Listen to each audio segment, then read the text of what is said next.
क्या आपको पता है कि आखिर नारियल से रस्सी कैसे बनाई जाती है?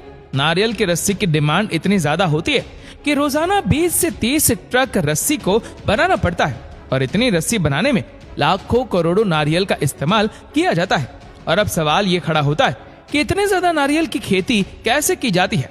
और आपको तो पता ही होगा कि पूरी दुनिया में नारियल की सबसे ज्यादा पैदावार इंडिया में ही होती है और नारियल की सबसे ज्यादा खेती इंडिया में केरल और हैदराबाद में होती है। तो आज हम आपको वही के किसी एक फैक्ट्री में ले चलेंगे और दिखाएंगे कि कैसे एडवांस तरीके से नारियल से रस्सी बनाई जाती है। शुरुआत में सबसे पहले इन तैयार हो चुके नारियल को पेड़ों से तोड़ लिया जाता है और इनको जमा कर लिया जाता है। और अब जो नारियल थोड़े कच्चे होते हैं उनको धूप में सुखा लिया जाता है।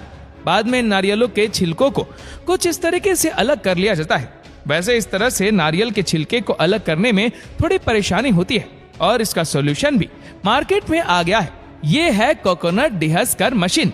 देखिए कैसे जब नारियल को इस मशीन में डाला जाता है तो ये मशीन इस नारियल के आउटर सेल को एकदम आसानी से रिमूव करके अलग कर देती है और बिना छिलके वाला नारियल भी अलग जमा हो जाता है, जिसे मार्केट में बेच दिया जाएगा।